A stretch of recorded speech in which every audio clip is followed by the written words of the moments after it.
कल्याणमध्ये मराठी माणसाला बेदम मारहाण केलेली आहे. पुन्हा मराठी अमराठी असा वाद आता निर्माण झाला. कल्याणमध्येच नव्हे तर मुंबईत सुद्धा हे प्रकार घडले आहेत. कल्याण मधली कालची जी घटना आहे मराठी माणसासंदर्भात, मी वारंवार तुमच्या समोर बोलतोय, लिहितोय, सांगतोय. कल्याणमध्ये मराठी माणसावर परप्रांतीयांनी काल हल्ले केले. मराठी माणसं घाणेरडी आहेत.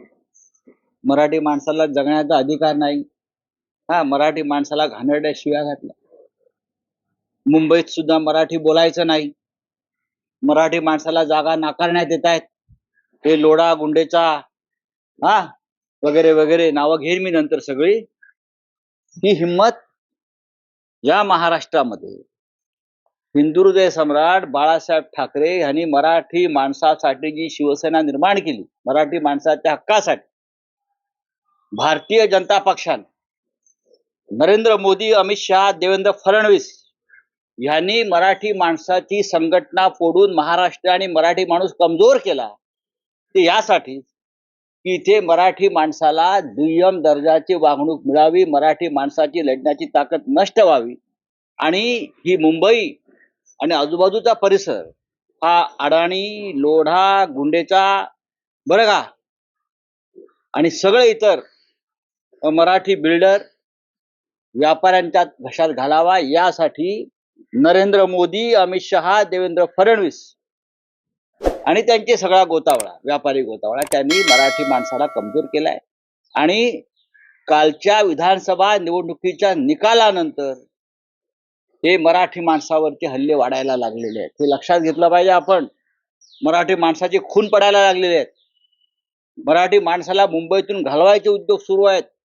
ठाणे, कल्याण, डोंबिवलीतून सुद्धा मराठी माणसाने राहू नये अशा प्रकारचं वातावरण निर्माण केलं. याचं कारण शिवसेना तोडली, शिवसेना कमजोर केली. पण स्वतःला जे शिवसेना म्हणून जे समजतायत, नरेंद्र मोदी आणि अमित शहाने ज्यांच्या हातामध्ये शिवसेना आणि चिन्ह दिलं, ते नामर्द लोक जे आहेत सरकारमध्ये बसलेले, शिवसेना म्हणून नामर्द लोक आहेत, त्यांना कालच्या कल्याण मधल्या घटनेची वेदना टोचते आहे का? आम्ही बघू काय करायचं ते. मराठी माणसाच्या संदर्भात ज्यांना ही वेदना आहे त्यांनी एकत्र आलं पाहिजे असं मी वारंवार सांगतो. नामर्द आहेत, हे नामर्द आहेत, हे सत्तेसाठी लाचार आहेत. त्यांनी बाळासाहेब ठाकरेंची मराठी माणसाची संघटना फोडायला मदत केली. हे लाचार आहेत. यांनी महाराष्ट्राचं, मराठी माणसाचं नुकसान केलेलं आहे.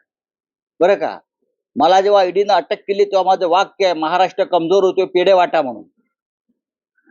प्रत्येक मराठी माणसाविषयी बोलणाऱ्या प्रत्येक संस्था, संघटना, व्यक्तीवरती हे हल्ले सुरू आहेत. आणि हे फार मोठं राष्ट्रीय कारस्थान. मुंबईचं गुजरातीकरण करायचं, उत्तर भारतीयकरण करायचं आणि मराठी माणसाला इथून कायमचं तडीपार, हद्दपार करायचं.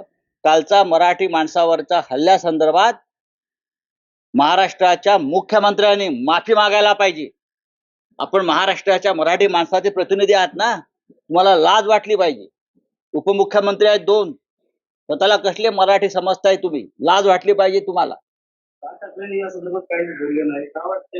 ते भारतीय जनता पक्षाबरोबर आहेत. ते भारतीय जनता पक्षाची भूमिका जी आहे ते पुढे नेते. भारतीय जनता पक्षाची भूमिका महाराष्ट्रातून मराठी माणसाला नष्ट करण्यासंदर्भात. लाज वाटली पाहिजे सगळ्यांना. मराठी म्हणून आपण स्वतःला म्हणून घेता. हा छत्रपती शिवाजी महाराजांचा महाराष्ट्र, बाळासाहेब ठाकरेंचा महाराष्ट्र आणि काय अवस्था आहे मराठी माणसाची.